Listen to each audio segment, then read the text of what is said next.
એવી કઈ વસ્તુ છે જે અહીં નથી મળતી? બધું જ મળે છે પણ મન નથી મળતું. મા બાપ તો એવા હોય છે મિત્રો, જે જીવનમાં ફરી નહીં મળે. તેમને ખુશ રાખો, પછી જુઓ તમને સુખ કેમ નથી મળતું. જય શ્રી કૃષ્ણ. નમસ્કાર, પ્રણામ, સ્વાગત છે તમારું અમારી આ યુટ્યુબ ચેનલ પર. મિત્રો, અમારી આજની કહાની છે મા બાપની છેલ્લી ઈચ્છા. તો મિત્રો, તમને વિનંતી છે કે આ કહાનીને અંત સુધી ધ્યાનથી સાંભળજો, અને જો પસંદ આવે તો વિડીયોને લાઈક શેર કરજો. અને હજુ સુધી જો તમે અમારી ચેનલને સબસ્ક્રાઇબ ન કરી હોય તો અત્યારે જ સબસ્ક્રાઇબ કરી દેજો, તથા કોમેન્ટ બોક્સમાં હર હર મહાદેવ જરૂરથી લખી દેજો, જેથી ભગવાન ભોલેનાથની કૃપા આપણા સૌ પર નિરંતર બની રહે. તો ચાલો મિત્રો, આજની કહાની શરૂ કરીએ. હેલો રાહુલ દીકરા, હું તને આટલા દિવસોથી ફોન કરું છું, પણ તું ફોન ઉપાડતો જ નથી. દીકરા, તને તો પહેલેથી જ તારી માતાની હાલત વિશે ખબર છે. દીકરા, હવે તેની હાલત વધુ બગડવા લાગી છે. પથારીમાં સૂતી વખતે તે તને યાદ કરતી રહે છે.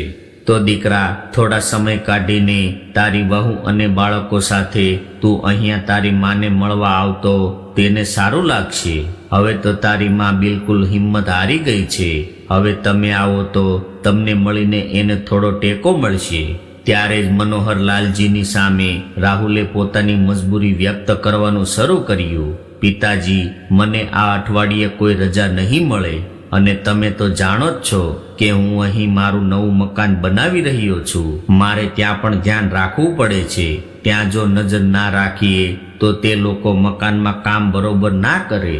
એટલા માટે પણ મારે અહીંયા રહેવું ખૂબ જ જરૂરી છે, અને તમારી પાસે આવવું મારા માટે થોડું મુશ્કેલ છે. તમે એક કામ કરો ને, ત્યાં માની સંભાળ રાખવા માટે કોઈ નોકરાણીને રાખી લ્યો. ફોનમાં પુત્રએ આવો સ્પષ્ટ જવાબ આપી દીધો, જેથી ચિંતા અને નિરાશાની રેખાઓ મનોહરલાલજીના ચહેરા પર દેખાય. તેમની આંખો આંસુઓથી ભરાઈ ગઈ. તે વિચારવા લાગ્યા કે હું એક નહીં 2 નોકરાણી રાખી શકું છું. મારી પાસે પૈસાની કોઈ કમી નથી, પણ આજના આ બાળકોને કોણ સમજાવશે કે તેમના મા બાપને કોઈ પણ પરાયા કરતા વધારે પોતાના લોકોની જરૂર છે. કેન્સરથી પીડિત શારદાજીની તબિયત દિવસે ને દિવસે વધુ ને વધુ ખરાબ થતી જતી હતી, અને મનોહરલાલજીના હૃદયના કોઈ ખૂણે પોતાનો એક અજાણ્યો અરીસો છવાઈ ગયો હતો. તેમની બીમાર પત્નીની સંભાળ લેવા માટે તેઓ તેમની પાસે જ રહેતા હતા. આખો દિવસ તેમના પલંગની નજીકમાં જ બેઠા રહેતા. ક્યારેક શારદાજી તેમને પૂછતા કે તમે રાહુલને ફોન કરીને મારી તબિયત વિશે કહ્યું? ત્યારે તેમણે શું કહ્યું? ત્યારે મનોહરલાલજીએ કહ્યું, તેમને આ સમયે ઓફિસમાં ઘણું કામ હોવાથી તેમને રજા મળે તેમ નથી. ત્યારે શારદાજીએ કહ્યું, એની માં કરતા મોટું એવું કયું કામ છે? જો આપણા દીકરાને રજા ન મળે તો આપણે જ એમના ઘરે ચાલ્યા જઈએ. આમ પણ છેલ્લા કેટલાક દિવસોથી હું મારા બાળકોને મળવા માટે ખૂબ જ બેચેની અનુભવી રહી છું. પછી મનોહરલાલજી તેમની પત્નીને ખોટો દિલાસો આપતા અને કહે છે કે અમારા પુત્રએ અહીં આવવા માટે આખા અઠવાડિયાની રજા માટે અરજી કરી છે. રજા મળવામાં થોડો સમય લાગશે. જ્યારે તેમને રજા મળશે કે તરત જ તે અમને મળવા અહીં દોડી આવશે. આટલું કહીને મનોહરલાલજી પોતાનું દુઃખ છુપાવવા માટે હસવા લાગ્યા, અને તેમણે ખૂબ જ મુશ્કેલીથી પોતાના આંસુને કાબૂમાં રાખ્યા અને કમરાની બહાર નીકળી ગયા. શારદાજી પણ જાણતા હતા કે તેમના પતિ આ બધું મને ખુશ રાખવા માટે કહે છે, નહીં તો સુરત અહીંથી આટલું થોડું દૂર છે કે તે ના આવી શકે. આટલા દુઃખના સમયમાં પણ આ ઉપેક્ષિત વૃદ્ધ પત્ની પાસે એવું કોઈ નહોતું કે જેની સાથે તે તેનું દુઃખ વહેંચી શકે. બંને પતિ પત્ની બંને તેટલું એકબીજાને સાંત્વના આપતા, અને ઘણીવાર મનોહરલાલજી પોતાની પત્ની શારદાને કહેતા કે કદાચ આપણી કિસ્મત જ ખરાબ છે કે આપણને આપણા પુત્રવધુ અને પૌત્ર સાથે આનંદથી રહેવાનું સુખ પણ નથી મળી રહ્યું, અને આપણા પૌત્રને આપણા ખોળામાં બેસાડી ખવડાવવાનું અને તેને લાડ કરવાનું અરમાન જ રહી ગયું. આના પર શારદાજીએ તેમના પતિને ભાવનાત્મક ટેકો આપતા કહ્યું, તમે તમારું મન નકામી બાબતોમાં વ્યસ્ત રાખો છો. આપણે એ વાત ધ્યાનમાં રાખવી જોઈએ કે દીકરાનું પણ પોતાનું જીવન છે, તે પોતાના પગ ઉપર ઊભો છે, તે ખુશ છે, આનાથી વધુ આપણે શું જોઈએ? તેની ખુશીમાં આપણે આપણી ખુશી જોવી જોઈએ. પણ શારદા, એવું નથી, દીકરાની પણ કોઈ ફરજ હોય છે. આ વાત પર શારદાજી કહે છે કે જેના નસીબમાં જેટલું લખેલું હોય છે તેને તેટલું જ સાથે રહે છે. કદાચ આપણા નસીબમાં સંતાનનું સુખ આટલું જ લખ્યું હશે. આપણે તેમની ખોટી રાહ જોતા રહીએ છીએ. તેમની દુનિયામાં હવે તેમની પોતાની પત્નીઓ છે, બાળકો છે અને શહેરના ભણેલા ગણેલા લોકો છે. તેમની દુનિયામાં તમે અમારા છો એવી કોઈ જગ્યા નથી. આવી રીતે બંને પતિ પત્ની એકબીજાને સાંત્વના આપતા અને એકબીજાના દુઃખ વહેંચવાનો પ્રયાસ કરતા હતા. મનોહરલાલજીએ ઘરના તમામ કામકાજ સંભાળવા માટે એક નોકર પણ રાખ્યો હતો. તે નોકરને જોઈને રાહત થતી હતી કે આ પરિસ્થિતિમાં પણ ઓછામાં ઓછું કોઈ તેની સાથે છે જે તેના મુશ્કેલ સમયમાં તેની સંભાળ લેશે. આ રીતે થોડા દિવસો વીતી ગયા, પણ શારદાજીની માંદગી વધતી જતી હતી અને હવે તેની બીમારી સામે દવાઓ પણ હિંમત હારવા લાગી હતી. પણ હજુ સુધી તેનો દીકરો તેની તબિયત પૂછવા આવ્યો ન હતો. પત્નીની ચિંતામાં ડૂબેલા મનોહરલાલજીએ ભારે હૈયે ઈચ્છા હોવા છતાં પણ તેના પુત્રને ફરી ફોન કર્યો અને કઠોર સ્વરે કહ્યું, દીકરા, તારી માતાની હાલત હવે ખૂબ બગડવા લાગી છે. અહીં મેં ડોક્ટરની સલાહ લીધી, પણ ડોક્ટરે કહ્યું કે તારી માતાને કોઈ મોટી હોસ્પિટલમાં લઈ જવાની જરૂર છે.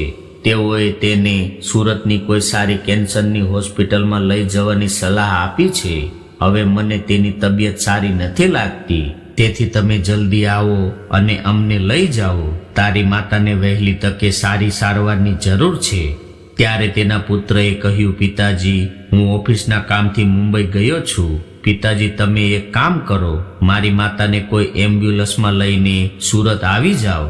મારે 2 દિવસ લાગશે સુરત આવવામાં. ત્યારે તેમના પુત્રના કહેવાથી મનોહરલાલજી શારદાજીને એમ્બ્યુલન્સમાં સુરત લઈને આવ્યા અને હોસ્પિટલમાં દાખલ કરી દીધા. ત્યાં ડોક્ટરોએ તુરંત સારવાર શરૂ કરી દીધી, પણ તે સારવારની કોઈ અસર જણાતી ન હતી. દરેક વીતતી ક્ષણ સાથે શારદાજીની બચવાની આશા ઓછી થવા લાગી. પણ તેમ છતાં મનોહરલાલજીને સંતોષ હતો કે તેમનો દીકરો અને વહુ આ શહેરમાં હતા અને કમસે કમ શારદાની આ ઈચ્છા પુત્રની એક ઝલક મેળવવાની ઝંખના તો પૂરી થશે.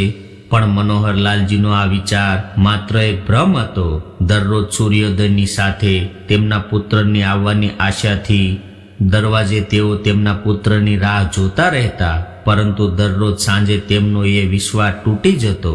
ધીરે ધીરે તેઓને તેમના પુત્રના સ્વભાવનો ખ્યાલ આવવા લાગ્યો અને પછી એક દિવસ એવો આવ્યો કે જ્યારે ડોક્ટરે એમની તબિયત સુધરવાની ઉમ્મીદને બિલકુલ નકારી દીધી અને મનોહરલાલજીને ચોખ્ખા શબ્દોમાં કહી દીધું કે હોસ્પિટલની સારવાર કરતા હવે તેમને તેમના પરિવારજનોની સંગતની વધુ જરૂર છે.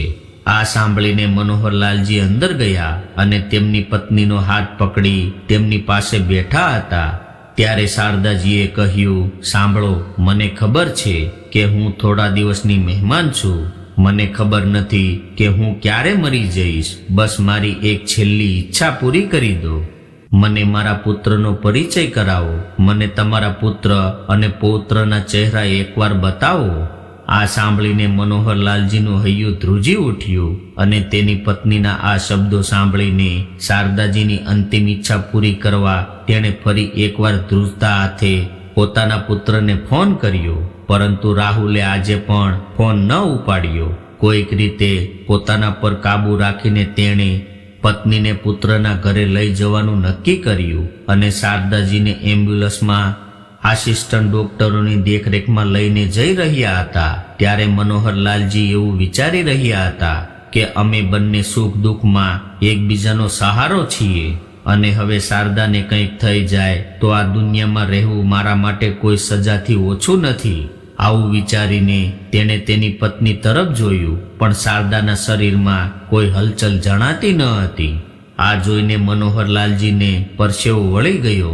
સંભવિત આંચકાના ડરથી ગભરાઈને એમ્બ્યુલન્સમાં ઉપસ્થિત ડોક્ટરોને જલ્દી ચેકઅપ કરવા માટે કહ્યું. તેથી ડોક્ટરોએ તેમને ચેકઅપ કરીને મૃત જાહેર કર્યા. પોતાના પુત્ર, પુત્રવધુ અને સંતાનોને મળવાની અધૂરી ઈચ્છાથી શારદાજીની આંખો હંમેશ માટે બંધ થઈ ગઈ. આ દરમિયાન મનોહરલાલજી શારદાજીના આઘાતથી પથ્થર થઈ ગયા હતા. મનોહરલાલજી પાસે પત્નીની લાશ જોઈને આંસુ વહેવા સિવાય બીજો કોઈ વિકલ્પ નહોતો. તે એમ્બ્યુલન્સમાં તેના પુત્રના ફ્લેટની બહાર પહોંચી ગયા હતા.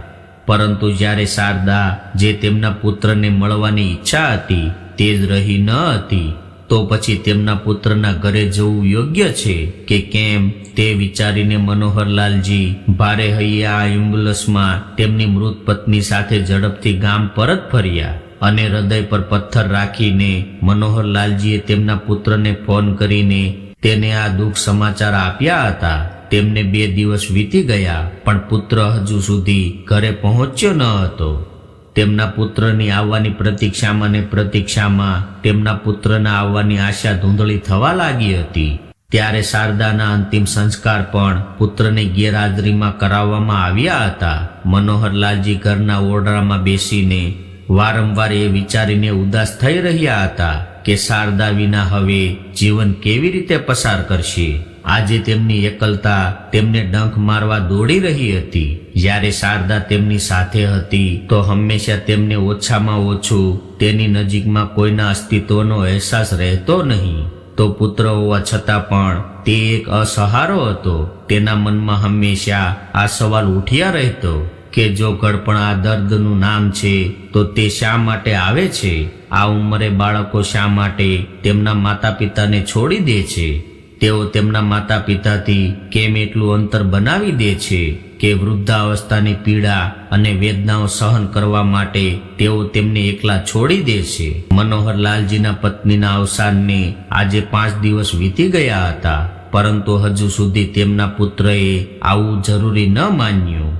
ત્યારે મનોહરલાલજી વિચારવા લાગ્યા કે શારદા જ્યારે તેમના આ દીકરાને થોડા દુઃખમાં જોઈને ચોંકી જતી હતી, પણ મા બાપને આટલી તકલીફો આપ્યા પછી પણ તેને પોતાના દીકરા પ્રત્યે એક અંશ પણ સહાનુભૂતિ ન આવી. આપણા પોતાના બાળકો મોટા થઈને આટલા સ્વાર્થી અને પથ્થરદિલ કેવી રીતે બને?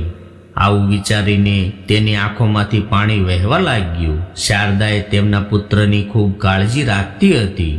તેણે તેને સહેજ પણ દર્દ અનુભવવા નહોતું દીધું. તો પછી તે તેની અંતિમ યાત્રામાં કેમ ન આવ્યો? એના પુત્રની એક માંગ પર શારદા તેની ભાવતી બધી જ વાનગીઓ બનાવતી હતી. તે તેની સહેજ પણ તકલીફ માટે નજીકના વૈદ હકીમોને એકઠા કરી લેતી હતી. જો તે કોઈ નાની સમસ્યાથી પણ પીડાતો હતો તો તેને તુરંત કોઈ સારા ડોક્ટર પાસે લઈ જતી હતી. જ્યારે તે પૂરી રીતે સ્વસ્થ ન થાય ત્યાં સુધી તેને મનમાં ચેન પણ પડતું ન હતું. તે તેના દીકરાની દરેક ઈચ્છા પૂરી કરતી હતી. તેમણે તો એક માતાની મમતામાં ક્યારેય કોઈ ખોટ નથી આવવા દીધી. એ જ તેમનો પુત્ર એમની બીમારીમાં તો શું તેમના અંતિમ સંસ્કારમાં પણ આવવા માટે એમની પાસે સમય નહોતો. મનોહરલાલજી વિચારવા લાગ્યા કે 2 વર્ષ પહેલા રાહુલ જ્યારે ગામડે આવ્યો હતો ત્યારે મનોહરલાલજી અને શારદાજીએ તેની સાથે સુરત જવાની વાત કરી હતી. ત્યારે તેની આધુનિક પુત્રવધુએ સાસુ સસરાને તેમની સાથે રાખવાની વાત સાંભળતા જ તેનો ચહેરો લાલ ગુમ થઈ ગયો હતો અને બોલી, તમે બંને એકલા તેની સાથે શું વાત કરી? બીજા દિવસે જ્યારે તેણે તેની સાથે જવાનું નક્કી કર્યું, જ્યારે તે સમય આવ્યો ત્યારે રાહુલે અચકાઈને કહ્યું, પિતાજી, તમે ત્યાં આવશો તો અહીં આપણી બહુ જાજી જમીન છે, તે ખરાબ થઈ જશે. આપણી ખેતીની જમીન પણ આપણે સાચવી ખૂબ જરૂરી છે, તેથી તમે બંને અહીં જ રહો. પુત્ર રાહુલ સાથે સંબંધ થતા તેમની પુત્રવધુએ પણ કહ્યું, એ સાચું કહે છે પિતાજી. આ વૃદ્ધાવસ્થામાં શહેરનું પ્રદૂષિત વાતાવરણ સારું નથી અને ગામનું સ્વચ્છ અને સુઘડ વાતાવરણ જ તમારા બંનેના સ્વાસ્થ્ય માટે સારું રહેશે અને પછી અમે તમને મળવા આવતા રહીશું. મનોહરલાલજીએ તે જ દિવસે પુત્ર અને પુત્રવધુના મનને સમજી લીધું હતું. એમને મનમાં ને મનમાં અહેસાસ થઈ રહ્યો હતો કે હવે આપણે પુત્રના સહારાની ઉમ્મીદ રાખવી તે બેકાર છે, પણ તે સમયે તો એમની પાસે એમની પત્નીનો સહારો હતો. તે દરેક મુશ્કેલીમાં તેને હિંમત આપતી હતી. હવે તે સહારો પણ ભગવાને તેની પાસેથી છીનવી લીધો હતો. ત્યારે ભૂતકાળમાં જઈને મનોહરલાલજીને ભૂતકાળની પીડાનો અહેસાસ થવા લાગ્યો. તેમની આંખોમાંથી પડતા આંસુઓથી તેમના કુર્તાનો ઉપરનો ભાગ ભીંજાઈ ગયો હતો. એ એવું વિચારી રહ્યા હતા કે તેમના દીકરાને 5 દિવસ પહેલા જ્યારે તેની માના મૃત્યુના સમાચાર મોકલવામાં આવ્યા હતા, તો પણ તેમનો પુત્ર કે પુત્રવધુ હજુ સુધી આવ્યા ન હતા. એ 5 દિવસના આ અંતરાલમાં તેણે એક ક્ષણ કેવી રીતે વિતાવી હતી તે તેની હાલત જોઈને ખબર પડી જતી હતી. આજ આડોશ પાડોશની ભીડભાડને કારણે મનોહરલાલજી આજ એકલા એમના દીકરાના ઇંતજારમાં આજે મરી રહ્યા હતા અને તેમના પ્રિયજનોની રાહ જોઈ રહ્યા હતા. તે તેમની પત્નીના જવાથી દુઃખી હતા અને બાળકોની રાહ જોઈ રહ્યા હતા. મનોહરલાલજી ટેરેસ પર જઈને તેણે ધાબાની પાળા પેટ પરથી આંગણા તરફ જોયું અને વિચારવા લાગ્યા કે અમારા પુત્રનું બાળપણ અહીં જ વીત્યું. આ આંગણું અમારા હસતા પરિવારના હાસ્યના અવાજનું અને શારદાજી સાથેની મારી જૂની યાદોનું સાક્ષી હતું. ત્યારે જ મનોહરલાલજીના વિચારો અચાનક થંભી ગયા, કારણ કે એ જ સમયે તેમની ગામની વચ્ચોવચ પસાર થતા રસ્તા પરથી જોરથી કોઈ કારની બ્રેક મારવાનો અવાજ સંભળાયો. તેમણે પુત્રના આગમનની આશાએ કાર તરફ જોયું તો તેમનો પુત્ર ન હતો, પણ તેમની નજીકમાં જ રહેતા શર્માજીનો દીકરો તેની પત્ની અને પુત્ર સાથે કારમાંથી નીચે ઉતરી રહ્યા હતા. તેમના પુત્રને આવતો જોઈ શર્માજી તરત જ બહાર આવ્યા અને પોતાના પૌત્રને આલિંગનમાં લઈ લીધો. મનોહરલાલજી ટેરેસ ઉપર ઊભા રહીને આ દ્રશ્ય જોઈને વિચારવા લાગ્યા કે મારી શારદા આજ ખુશી ઈચ્છતી હતી. તે તેના પુત્રને એકવાર મળવા માંગતી હતી. તે તેના પૌત્રને ગળે લગાડવા માંગતી હતી, પણ અમારો પુત્ર તેની મરતી માતાને આટલી નાની ખુશી પણ ન આપી શક્યો. તમામ માતા પિતા આવું જ ઈચ્છતા હોય છે કે અમારો દીકરો થોડા દિવસની નોકરીમાંથી રજા લઈને જેઓ તેમના માતા પિતાને મળવા આવે છે. થોડી વાર પછી મનોહરલાલજી ટેરેસ પરથી નીચે આવ્યા અને શર્માજીના પુત્રને શારદા પ્રત્યે ખેદ વ્યક્ત કરવા આવતા જોયો. મનોહરલાલજી તેમના ઉછેર વિશે દુઃખી થવા લાગ્યા હતા. તેઓ પુત્રના આગમનની આશામાં ફરી એકવાર રસ્તાનું નિરીક્ષણ કરવા નીકળ્યા. ત્યારે તેમણે જોયું કે દૂર દૂર સુધી મૌન છવાઈ રહ્યું હતું અને રાહુલ જ્યારે તેની માતાના મૃત્યુના 13મા દિવસે તેની પત્ની અને બાળકો સાથે ગામમાં પહોંચ્યો, ત્યારે ગામની ચારે બાજુ આશ્ચર્યજનક ગમગીની છવાઈ ગઈ હતી. ગામની શેરીઓ અને ચોકો જ્યાં દરેક ક્ષણે લોકોની ભીડ રહેતી હતી તે આજે નિર્જન છે. બાળકો પણ ક્યાંય રમતા દેખાતા નહોતા. જ્યાં પણ ગામડાના 1-2 લોકો નજરે પડતા હતા ત્યાં તેમની નજરો તેને જોઈ રહી હતી, જાણે તેણે કોઈ મોટો ગુનો કર્યો હોય તેવો ગુનેગાર હોય. ઘરે પહોંચતા તેણે ઘરનું આંગણું જોયું તો ઘરના આંગણા સામે લોકોનું મોટું ટોળું ભેગું થઈ ગયું હતું. બધા જ ગામજનોની આશ્ચર્યજનક નજર તેને દોષિત અનુભવી રહી હતી. તે અંદર ગયો ત્યારે તેણે જોયું કે તેના પિતાજીને આંગણામાં જમીન પર સફેદ કફન ઓઢાડીને સુવડાવવામાં આવ્યા હતા. તે પહેલા તે કંઈક કહેવા માંગતો હતો ત્યારે તેના પિતાના એક મિત્રએ તેના હાથમાં એક પત્ર મૂક્યો અને કહ્યું, દીકરા, તારા પિતાએ તારા માટે આ લખ્યું છે. તે જાણવા માટે તેણે પત્ર ખોલ્યો કે તરત જ ઉપર લખેલું હતું, મારા વહાલા દીકરા, હંમેશા ખુશ રહો. મને નથી ખબર કે તું આવે ત્યાં સુધી હું જીવતો હશું કે નહીં, અને મૃત્યુ તો મારું એ જ દિવસે થઈ ગયું હતું જે દિવસે તારી માતા મારા દરેક સુખ દુઃખનો મારો સહારો હતી અને મને છોડીને મૃત્યુ પામી હતી. પણ તું મારો એકનો એક દીકરો મારો હોવા છતાં પણ પરાયો કેવી રીતે બની ગયો તે મારી સમજની બહાર છે. એક તારી માતા છે જેણે તને ખૂબ લાડ લડાવીને મોટો કર્યો. તે તેમના છેલ્લા શ્વાસ સુધી પણ તારી એક ઝલક મળવાની તારી રાહ જોતી રહી, પણ તું આવ્યો નહીં. તારી માતા કરતા તારું ઘર અને તારી નોકરી તને વધુ મહત્વની લાગી. તારી બીમાર માતાની ખબર અંતર ના પૂછી તે તો બહુ દૂરની વાત છે, પણ તું તેના અંતિમ સંસ્કારમાં પણ ના પહોંચી શક્યો. દીકરા, તું આટલો પથ્થર દિલનો માણસ કેવી રીતે બની ગયો? તે અમને માત્ર કહેવા પૂરતું સુખ આપીને અમને દાદા દાદી બનાવ્યા, પણ તમે લોકોએ ક્યારેય અમને અમારા પૌત્રને ખોળામાં બેસાડીને ખવડાવવાનો મોકો પણ ના આપી શક્યા. દીકરા, હું તમારા વિશે નહીં પણ મારા વિશે ફરિયાદ કરું છું. કદાચ તે અમારા ભાગ્યનો અથવા તો અમારા દ્વારા આપવામાં આવેલા સંસ્કારનો દોષ હતો કે તમે અમારા ચહેરા પરની ઊંડી રેખાઓ પણ વાંચી શક્યા નહીં અને લાગણીને સમજી શક્યા નહીં. અમારા હૃદયમાં ઉદાસી છવાઈ ગઈ. પત્ર વાંચતી વખતે રાહુલ અધવચ્ચે જ અટકી ગયો. પત્રના અમુક શબ્દો ઝાંખા થઈ ગયા હતા. કદાચ પિતાના આંસુએ ઝાંખા પાડી દીધા હતા. પછી રૂંધાયેલા ગળા સાથે રાહુલે પત્ર વાંચવાનું શરૂ કર્યું. દીકરા, હું ભગવાનને પ્રાર્થના કરું છું કે અમે જે દુઃખ સહન કરી રહ્યા છીએ તે આ ઉંમરે બીજા કોઈ મા બાપને આવું દુઃખ ન વેઠવું પડે. પણ આજકાલ આપણા સમાજમાં વૃદ્ધોની હાલત જોઈને મને એવું લાગ્યું કે મારા જેવા ઘણા વૃદ્ધ માતા પિતા છે જેમને તમારા જેવા સંતાન હોવાને કારણે નરક કરતા પણ ખરાબ જીવન જીવવું પડે છે. તેથી આ દુનિયા છોડતા પહેલા હું તે લોકો માટે કંઈક કરવા માંગુ છું. મને માફ કરી દેજે દીકરા, કારણ કે મેં મારી બધી જમીન અને આ ઘર વૃદ્ધાશ્રમને દાન આપી દીધું છે. પરંતુ મારા હૃદયની એવી ઈચ્છા છે કે તમે અમારા માટે જે કર્યું છે તે તારી સાથે ક્યારેય ન થવું જોઈએ. ઘરપણ અને એકલતાની પીડા શું હોય છે તે મારાથી વધુ સારી રીતે બીજું કોણ જાણી શકે.